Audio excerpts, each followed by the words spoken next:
I just come from packing up a baby that died and watching the parents go through all that, and then you see a person that's just losing their shit over something that simple. I'm having nightmares every night. I'm waking up screaming, swinging, like drawing my pistol, diving out of bed, like all these things. Dude, how can I expect these guys to do 20, 25 years of just stacking Mark shit? Lamb was my boss at the time, right? And so when he became sheriff, he and I get to know each other.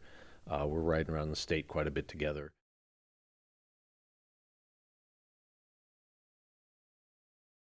So what would you say is like the hardest thing that you've had to go through in being an officer? Like, was it the undercover days? Was it, working against the cartels? Was it doing the SWAT work? I think probably the hardest stuff was death, man. Just dealing with any kind of death. I had a teammate die in front of me. I had kids die where we had to bag them up.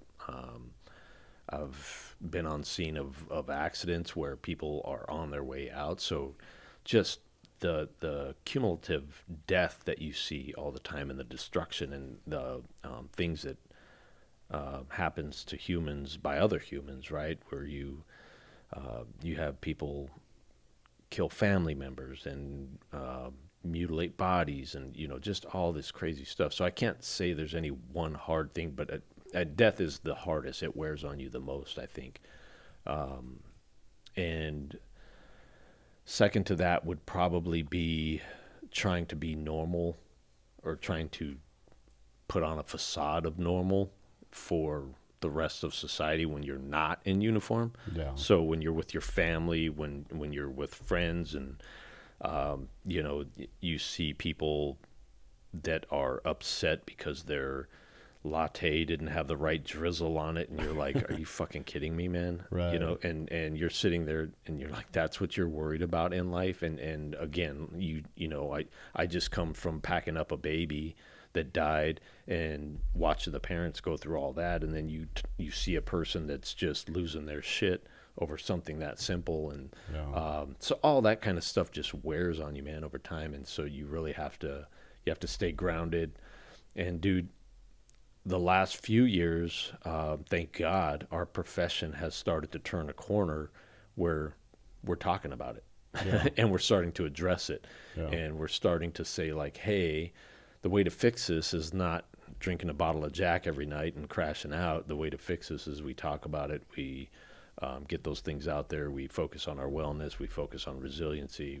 And that was like Mark and I, that was one of our mantras, was we want to return you to your family better than when we got you, not worse. Yeah. And that's what happened in the career a lot of times, is you would get to retirement and you're a lonely old man because you've pushed your family away. You've pushed your spouse or spouses, however many you had, because that was kind of a badge of honor. And we've kind of turned the corner to getting away from that style of law enforcement and moving towards just being better. I mean, that's largely how it was when I was in the military as well. Is you would be demonized if you reached out for mental health help. And you get blackballed. Yeah. And it happened to me. I served in Iraq. I asked for help because something changed while I was over there. Because I had traumatic experiences as well. Right. And it took friends like coming to me and just going like, dude, no, you need to go now. Right. And I reached out for help, and the military, the system was still very much demonized. And so, I'm going into mental health and going like, hey, I need help with this. Like, I'm having nightmares every night. I'm waking up screaming, swinging, like drawing my pistol, diving out of bed, like all these things. And I got told by a doctor that I had what she referred to as deployment leftovers. And, she's like, you don't have PTSD, you have deployment leftovers. And I'm like, is that coming a freaking doggy bag? What? Right, yeah.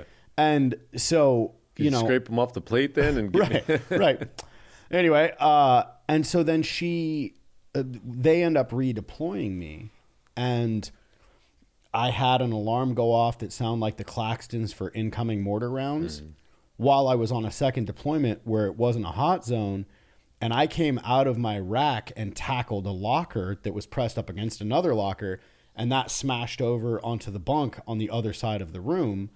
And, you know, there was a controlled detonation at the base, and I didn't know because I didn't check my email that morning.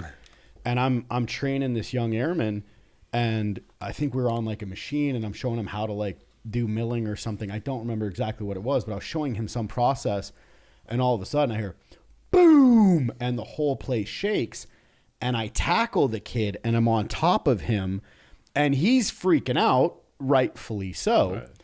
And I'm like, just stay down, just stay Charlie's down. on the wire. Right.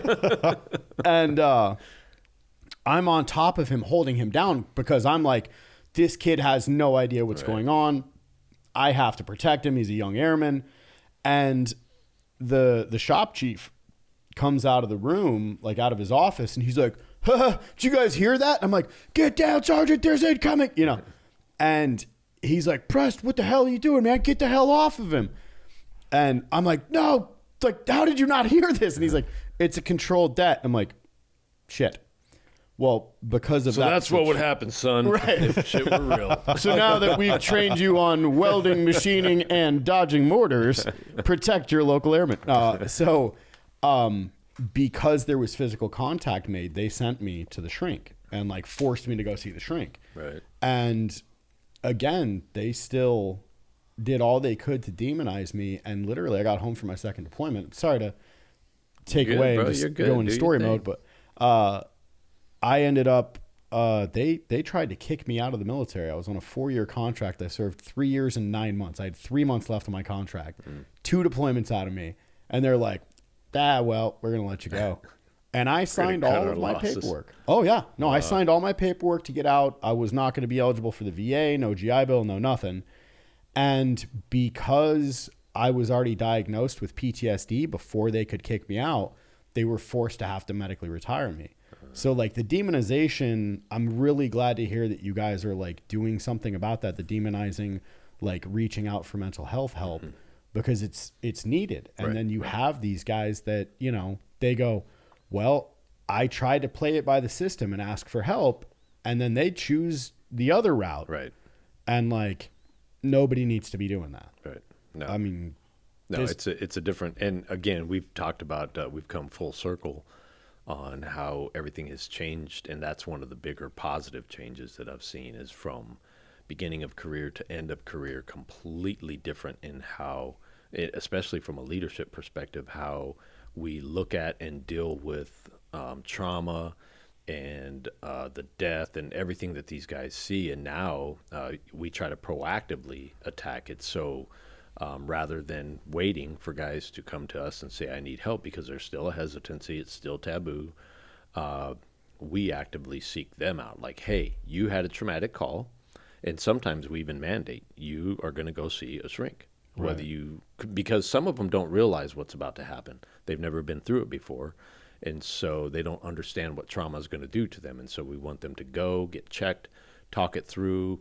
The doc will let you know, here's some things to expect. So when they go through it, they understand what those are, and they've already established that relationship so that if they get to those spots and they're stuck in those spots or need help through those spots, they already have a doctor that they can. So a lot of that has changed over time to be from completely like shove it in a corner to now proactively getting these people help as things happen, so that we can, because dude, how can I expect these guys to do 20, 25 years of just stacking shit? You know, you can't. You've got to clear it out as you go along, so that we have a good cop. And honestly, if you look at it from a business model, and that's the way that leadership is approaching it now, is like when I talk to,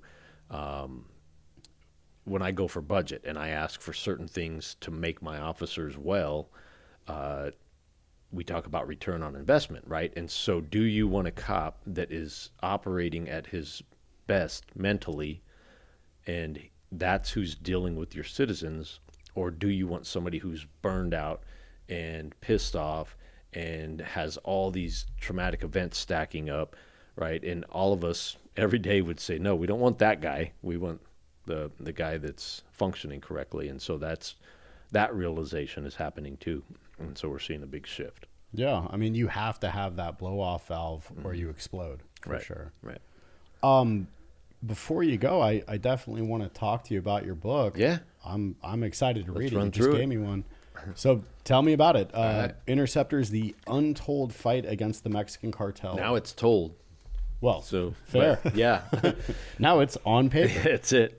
So Mark Lamb was my boss at the time, right? And so when he became sheriff, he and I get to know each other. We're riding around the state quite a bit together, and I kind of tell him some of these stories, and he's like, "Bro, you got to write a book." And Yeah. I'm like, "Dude, Who am I? yeah, right? you're right. I can't even spell eh."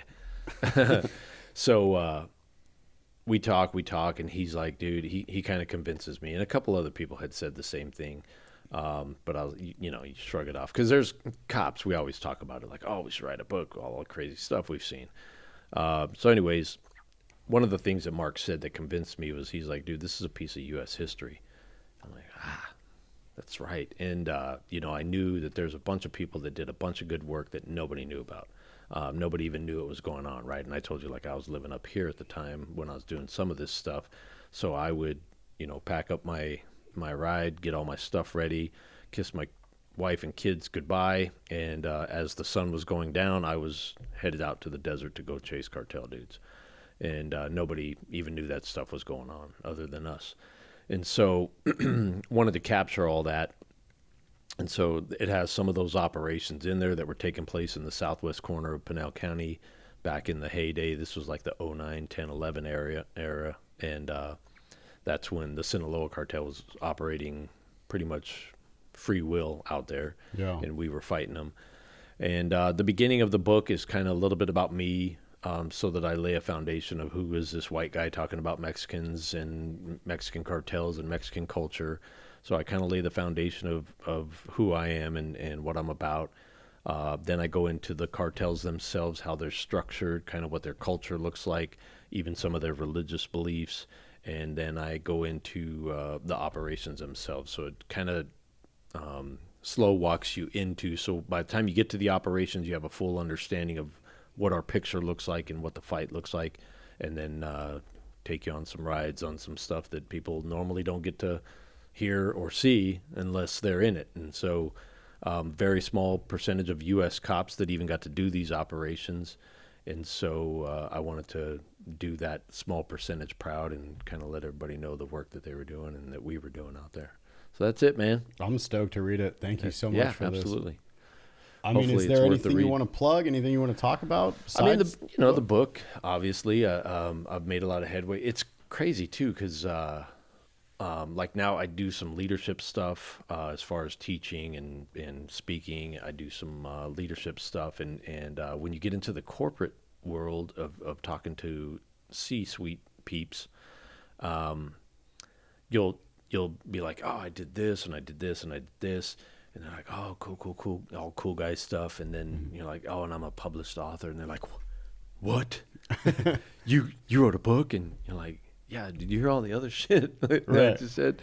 And they're like, yeah, but you wrote a book. And so it's weird that they key in on that. But yeah, the book was a big deal. I published that in 2022, actually. So it's been out for a few years and done a lot of just met a lot of cool people through the whole experience. The book writing experience was a whole thing of its own. That could be a show of its own. And I've done well, man. I've gotten some Hollywood connects that have some interest, and we've been in discussions over the past couple of years. But Hollywood is slow and it's fickle, and the border stuff is hot and then cold and hot and cold. So I'm working on some stuff with them to see if we can do anything with some of these stories, and we'll see where God takes it, man. Well, if anybody wants to reach out to you for speaking engagements or anything like that, how can they reach you? Easiest way is to just find me on social media. I pretty much hang out on Instagram. That's the easiest one to hang out on. So I am at deputy_one-time is my handle. And so find me on the socials, and it has my contact info, so they can either DM me or email me or whatever. And if they get the book, the info's in there as well. That's awesome. Yeah. Thank you so much for coming on, Absolutely, brother. man. Thank you for having me. Yes, Appreciate you guys. I'm sure you've probably heard people talking about peptides. It piqued your interest, you looked into it, but you don't know what source to trust. A lot of this stuff is coming out of China. If you're looking for a good quality peptide that's made in the United States, go to helixpure.com.